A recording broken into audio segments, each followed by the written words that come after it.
Au cœur de la reconversion, épisode 4. Quels métiers du digital sont faits pour moi? Bonjour à tous et bienvenue dans ce nouvel épisode d'Au cœur de la reconversion. Je suis vraiment ravie de vous retrouver aujourd'hui pour explorer ensemble un sujet qui fait vibrer tant de personnes en quête de changement professionnel. Avez-vous déjà ressenti cette attirance pour les métiers du digital tout en vous demandant lequel vous correspondrait vraiment? Cette hésitation face à la diversité des possibilités qui s'offrent à vous. Si c'est le cas, vous êtes exactement au bon endroit et surtout au bon moment. Alors, avant d'entrer dans le vif du sujet, permettez-moi de partager avec vous une donnée qui illustre parfaitement l'opportunité que représente le secteur du numérique. Selon France Stratégie et la DARES, les métiers du numérique représenteront plus de 230 000 emplois à pourvoir d'ici 2030, avec une croissance annuelle impressionnante de 4,2% contre seulement 0,6% pour l'ensemble des autres secteurs. Le digital n'est pas simplement un effet de mode, c'est une transformation profonde et durable de notre économie. Dans mon parcours d'accompagnement à la reconversion, j'ai eu la chance de guider des profils extraordinairement variés vers ces nouvelles carrières. Je pense à Cécile, cette ancienne diététicienne devenue copywriter, à Grégory, ancien militaire devenu monteur vidéo, ou encore à Perrine, transformée en community manager talentueuse. Et si je vous partage ces exemples, c'est pour vous montrer qu'il n'existe pas de parcours type vers les métiers du digital, mais des chemins aussi uniques que les personnes qui les empruntent. Aujourd'hui, nous allons explorer ensemble 8 métiers digitaux porteurs qui pourraient correspondre à vos talents naturels, même si vous n'avez aucune expérience technique. Mais pas seulement. Nous verrons comment identifier celui qui vous correspond vraiment au-delà des tendances et des salaires attractifs. Car trouver sa place dans le digital, c'est avant tout trouver le métier qui résonne avec votre personnalité. Avant de plonger dans le détail des métiers, prenons un moment pour comprendre pourquoi le digital représente un terrain si fertile pour les personnes en reconversion. J'identifie 4 atouts majeurs qui font du numérique un secteur particulièrement accueillant pour celles et ceux qui souhaitent changer de voie professionnelle. Le premier atout, l'accessibilité. Parce que contrairement aux filières traditionnelles qui exigent souvent des années et des années d'études académiques, le digital propose des parcours de formation plus courts et surtout moins conventionnels. En 3 à 6 mois, il est possible d'acquérir les compétences techniques nécessaires pour démarrer dans de nombreux métiers du numérique. Et la bonne nouvelle, c'est que ces formations sont souvent accessibles à distance, ce qui permet de se former tout en conservant son activité actuelle. Le deuxième atout précieux, la flexibilité. Les métiers du digital offrent une liberté que peu d'autres secteurs peuvent égaler. Possibilité de travailler en freelance, à distance, depuis n'importe où dans le monde, à temps partiel ou à temps plein. Cette souplesse permet d'adapter son activité professionnelle à son style de vie et non l'inverse. Et dans l'entrepreneuriat, le digital constitue un excellent point d'entrée grâce à des investissements de départ généralement limités. Le troisième atout, l'évolutivité. Dans un secteur en constante mutation, l'apprentissage continu n'est pas une option, mais une nécessité stimulante. Cette dynamique offre d'incroyables possibilités d'évolution, que ce soit verticalement, en montant en expertise, ou horizontalement, en explorant des domaines connexes. L'ennui n'a pas sa place dans le digital. Enfin, quatrième atout et non des moindres, la rémunération. Selon l'APEC, les salaires dans le numérique sont généralement 15 à 30% supérieurs à la moyenne nationale. Et cette tendance ne semble pas près de s'inverser, compte tenu de la demande croissante pour toutes ces compétences. Mais avant d'aller plus loin, j'aimerais déconstruire quelques idées reçues qui freinent encore trop de personnes talentueuses. Non, il n'est pas nécessaire d'être jeune pour réussir dans le digital. La maturité et l'expérience sont au contraire des atouts précieux dans de nombreux métiers numériques. Non, il n'est pas indispensable d'être un geek ou un passionné de technologie depuis l'adolescence. Certains professionnels les plus accomplis que je connais ont découvert le digital uniquement tardivement. Et non, vous n'avez pas besoin d'être un as des mathématiques pour la plupart des métiers du numérique. La créativité, l'empathie ou la précision sont des qualités tout aussi valorisées selon les spécialités. Ce qui compte vraiment, c'est de choisir un métier qui corresponde à votre personnalité et pas uniquement à la demande du marché. C'est ça la clé d'une reconversion réussie et surtout d'une reconversion durable. Mais alors, comment faire ce choix crucial? Comment naviguer dans l'océan des possibilités digitales pour trouver le métier qui vous correspond vraiment? J'aime beaucoup appliquer la méthode japonaise de l'ikigai au domaine du digital. Cette approche consiste à identifier l'intersection parfaite entre ce que vous aimez faire et ce que vous savez faire, ce dont le monde a besoin et ce pourquoi on peut vous payer. Quand ces 4 dimensions s'alignent, vous avez trouvé votre voie professionnelle idéale. Pour commencer cette exploration, je vous invite à vous poser 3 questions fondamentales. Tout d'abord, préférez-vous créer ou analyser? Certains métiers du digital font appel à votre créativité, tandis que d'autres mobilisent davantage vos capacités analytiques. Ensuite, aimez-vous davantage interagir avec les gens ou travailler sur des projets en toute autonomie? Cette préférence va orienter votre choix vers des métiers plus relationnels ou alors plus techniques. Enfin, êtes-vous plus attiré par l'aspect visuel ou par l'aspect textuel de la communication? Cette inclination naturelle peut vous guider vers certaines spécialités plutôt que d'autres. N'oubliez pas non plus d'identifier vos compétences transférables. Votre parcours actuel regorge probablement de savoir-faire très précieux qui peuvent être réinvestis dans le digital. C'est ce que nous allons voir en détaillant maintenant les 8 métiers porteurs du numérique. Commençons notre exploration par le métier de copywriter que je définirais comme l'artisan des mots qui convertissent. Le copywriter, c'est ce professionnel capable de transformer des idées en textes persuasifs qui déclenchent une action. Acheter, s'inscrire, télécharger. C'est un métier idéal pour les personnes qui aiment écrire, qui ont un talent pour persuader et une véritable compréhension de la psychologie humaine. Les compétences clés du copywriter sont la rédaction persuasive, l'empathie qui permet de se mettre à la place du lecteur, la créativité pour trouver des angles originaux et la capacité à mener des recherches approfondies sur divers sujets. Selon France Stratégie et la DARES, les métiers du numérique représenteront plus de 230 000 emplois à pourvoir d'ici 2030, avec une croissance annuelle impressionnante de 4,2% contre seulement 0,6% pour l'ensemble des autres secteurs. Le digital n'est pas simplement un effet de mode. C'est une transformation profonde et durable de notre économie. Écriture de différents formats, email, page web, publicité, script vidéo et souvent des échanges avec les clients pour raffiner les messages.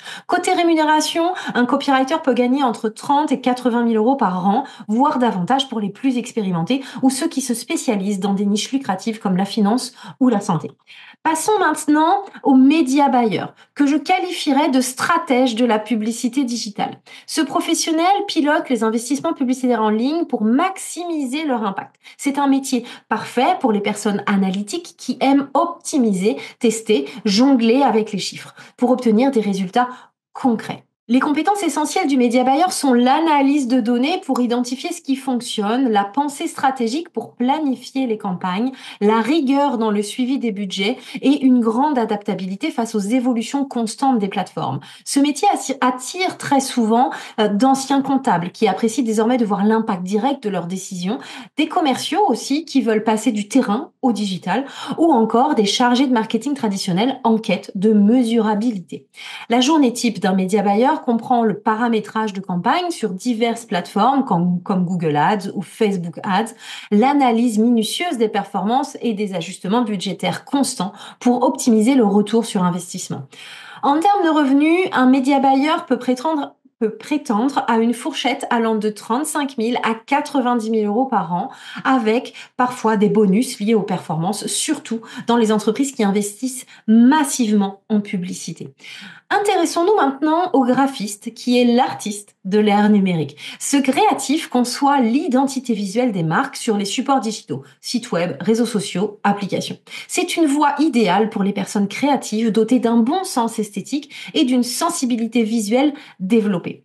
Les compétences indispensables incluent bien sûr la créativité, la maîtrise des outils de design comme la suite Adobe ou Figma et une compréhension fine des tendances visuelles contemporaines. J'ai guidé vers cette reconversion des artistes traditionnels, des architectes en quête de nouveaux défis et des décorateurs d'intérieur et aussi des photographes qui ont transféré leur œil pour la composition vers le numérique. Une journée type pour un graphiste digital consiste à créer des visuels pour différents supports, à échanger avec les clients pour comprendre leurs besoins et à affiner les créations selon les retours reçus. La rémunération, quant à elle, oscille généralement entre 28 et 65 000 euros par an, avec des perspectives plus élevées pour ceux qui développent une expertise pointue dans certains domaines comme l'animation. On va découvrir maintenant le métier de closer, qui est l'expert de la vente consultative à distance. Non, il n'est pas nécessaire d'être jeune pour réussir dans le digital. La maturité et l'expérience sont au contraire des atouts précieux dans de nombreux métiers numériques.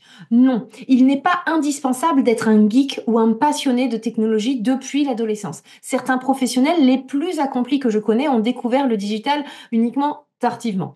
Et non, vous n'avez pas besoin d'être un as des mathématiques pour la plupart des métiers du numérique. La créativité, l'empathie ou la précision sont des qualités tout aussi valorisées selon les spécialités. Tire naturellement d'anciens commerciaux terrain qui souhaitent éliminer les déplacements, mais aussi des profils plus surprenants comme d'anciens thérapeutes, formateurs ou conseillers qui réinvestissent leur talent relationnel dans un contexte commercial. La journée d'un closer s'articule autour d'appels de vente soigneusement préparés, du suivi personnalisé des prospects et d'une préparation minutieuse adaptée à chaque interlocuteur. Côté rémunération, c'est l'un des métiers les plus lucratifs de notre liste, avec des revenus allant de 40 à plus de 120 000 euros par an pour les plus performants, grâce à une forte composante variable liée aux résultats. Enchaînons avec le métier de setter, le créateur d'opportunités commerciales. Le setter travaille souvent en binôme avec le closer. Son rôle est d'identifier et de qualifier les prospects avant de fixer des rendez-vous de vente. C'est un métier idéal pour les personnes organisées qui excellent dans la communication initiale et savent susciter l'intérêt. Les compétences clés sont la persévérance face au refus, l'organisation pour gérer de nombreux contacts, la communication claire et la capacité à qualifier efficacement les prospects. Ce rôle convient parfaitement aux anciens assistants, aux personnes ayant travaillé dans la téléprospection ou l'accueil client qui souhaitent valoriser leurs compétences relationnelles dans un contexte plus stratégique. Une journée type comprend des activités de prospection via différents canaux, la qualification des contacts selon des critères très précis, la prise de rendez-vous et la préparation du terrain pour faciliter le travail du closer ensuite. La fourchette de revenus d'un setter se situe entre 30 et 60 000 euros par an, avec des primes liées au nombre et à la qualité des rendez-vous fixés. On va poursuivre maintenant avec le filmmaker ou le monteur vidéo que je considère vraiment comme le narrateur visuel du web. Dans un monde où la vidéo domine les contenus en ligne, ce professionnel transforme des rushs en histoires captivantes et cohérentes. C'est un métier parfait pour les personnes qui aiment raconter des histoires visuellement et qui ont un sens aigu du rythme et un sens aigu de la narration. Les compétences essentielles incluent la créativité, le sens du récit, la patience nécessaire au travail minutieux et un œil attentif aux détails qui font la différence. J'ai accompagné vers cette voie d'anciens photographes, des musiciens qui ont transféré leur sensibilité rythmique à l'image ou encore des enseignants en art plastique en quête d'un nouveau mode d'expression. La journée d'un monteur alterne entre montage, édition, ajout d'effets spéciaux, synchronisation du son et collaboration étroite avec les créateurs de contenu ou les clients, bien évidemment. Les revenus varient généralement de 28 à 70 000 euros par an selon la spécialisation, publicité, formation, réseaux sociaux et la notoriété des clients. Découvrons maintenant le métier d'assistant administratif virtuel qui est le véritable pilier organisationnel à distance. Ce professionnel permet aux entrepreneurs et aux équipes de se concentrer sur leur cœur de métier en prenant en charge les tâches administratives et organisationnelles à distance. C'est un rôle vraiment idéal pour les personnes ultra organisées qui tirent leur satisfaction à faciliter le travail des autres. Les compétences indispensables sont l'organisation sans faille, l'autonomie dans un environnement distant, l'adaptabilité face à des demandes variées et une discrétion à toute épreuve. Cette reconversion séduit naturellement les anciens secrétaires ou assistants traditionnels en quête de liberté géographique, mais aussi des coordinateurs d'équipe ou des des profils administratifs divers. Une journée typique va inclure la gestion des emails et des communications, l'organisation de l'agenda ou les déplacements de son client, diverses recherches et l'exécution de tâches administratives variées selon toujours les besoins de son client. La rémunération se situe entre 25 000 et 55 000 euros annuels, avec des perspectives plus élevées pour ceux qui se spécialisent dans certains secteurs, comme le juridique ou le médical. Nous allons terminer maintenant notre tour d'horizon avec le community manager, l'ambassadeur de marque de l'écosystème digital. Ce professionnel anime et développe la présence d'une marque ou d'une organisation sur les réseaux sociaux et autres espaces communautaires en ligne. C'est un métier idéal pour les personnes sociables qui comprennent intuitivement les dynamiques de groupe et qui captent rapidement les tendances émergentes. Les compétences clés sont l'empathie pour comprendre les attentes de la communauté, la réactivité face aux opportunités ou aux crises, la créativité pour produire du contenu engageant et la capacité à gérer des situations de crise avec diplomatie. Ce métier attire souvent d'anciens chargés de communication traditionnels, des professionnels du service client ou des spécialistes RH qui réinvestissent leur compréhension des relations humaines dans l'univers digital. Une journée type alterne entre création de contenu pour différentes plateformes, modération des échanges, interaction directe avec la communauté et veille constante sur les tendances et conversations pertinentes.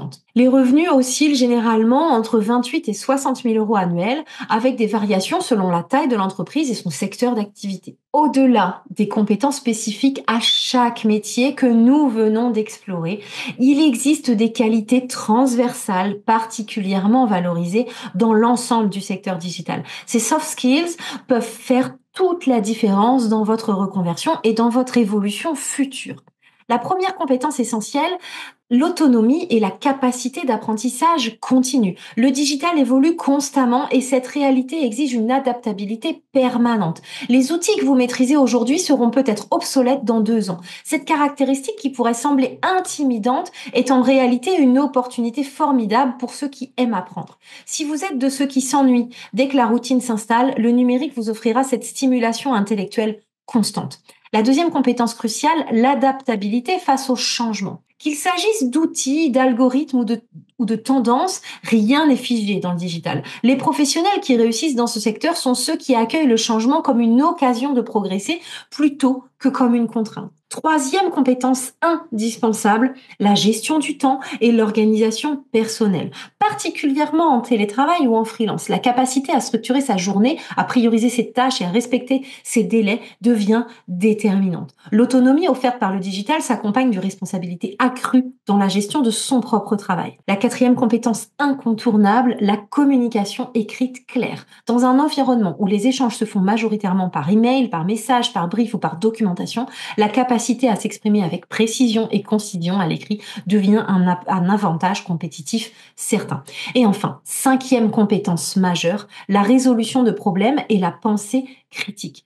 Face aux obstacles techniques ou stratégiques qui jalonnent inévitablement les projets digitaux, la capacité à identifier clairement les enjeux et à imaginer des solutions créatives est extrêmement valorisée.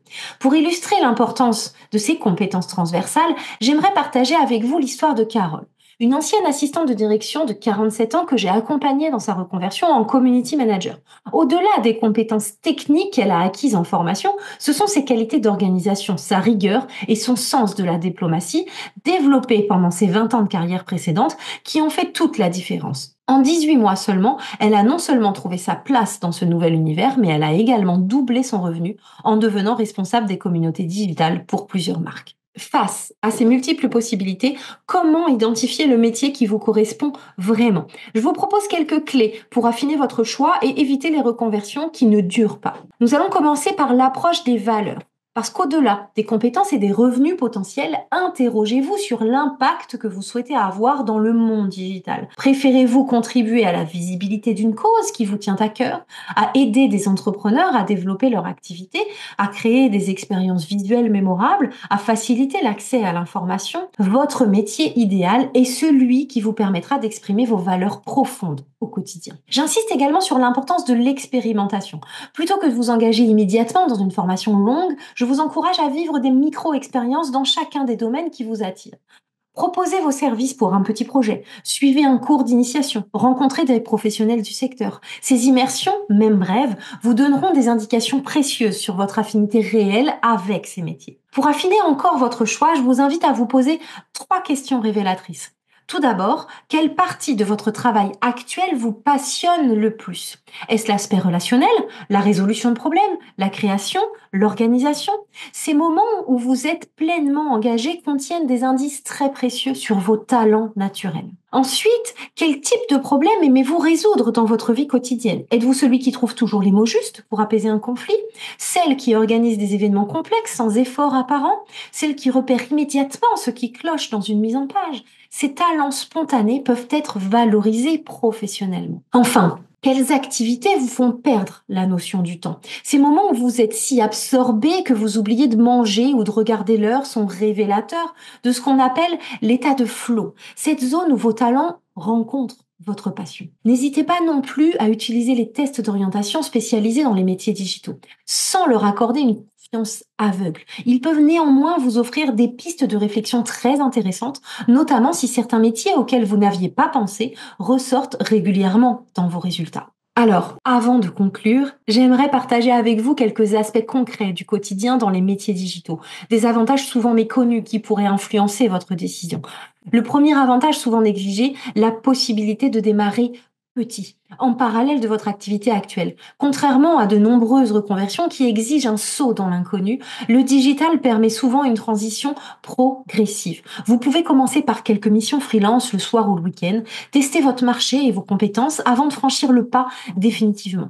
Le deuxième atout précieux, l'accès à une communauté mondiale de professionnels et d'entraide. Le secteur digital se caractérise par une culture du partage extraordinaire. Des forums spécialisés ou groupes sur les réseaux sociaux, en passant par les événements en ligne, vous trouverez toujours des pairs prêts à vous conseiller ou à partager leur expérience. Enfin, le troisième avantage significatif, les opportunités d'évolution horizontale. Dans le digital, plus qu'ailleurs, il est possible de changer de spécialisation sans repartir de zéro. Un community manager peut évoluer vers le copywriting, un graphiste vers l'UI ou l'UX design, un assistant virtuel vers le social media management, un assistant virtuel vers le social media management.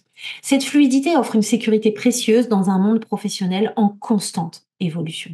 Nous arrivons maintenant au terme de notre exploration des métiers digitaux et j'espère sincèrement que ce voyage vous a apporté des clarifications et peut-être même quelques révélations. Permettez-moi de vous partager une conviction profonde.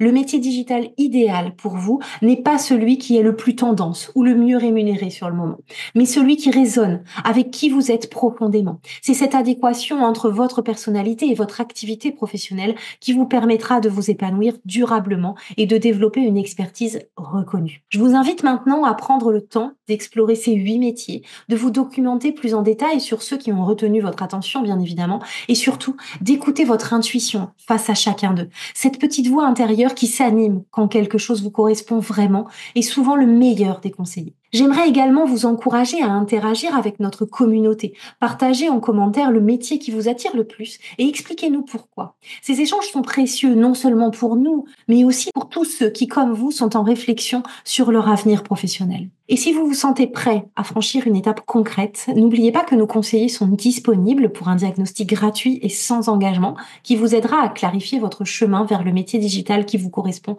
vraiment. Ce moment d'échange personnalisé peut souvent faire toute la différence dans votre parcours de reconversion.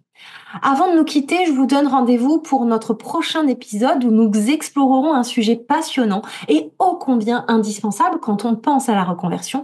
Changer de vie sans sacrifier sa sécurité financière, est-ce possible? Un épisode à ne pas manquer pour tous ceux qui hésitent à sauter le pas par crainte de l'instabilité financière. Merci infiniment pour votre écoute attentive et à très très bientôt pour de nouvelles aventures au cœur de la reconversion.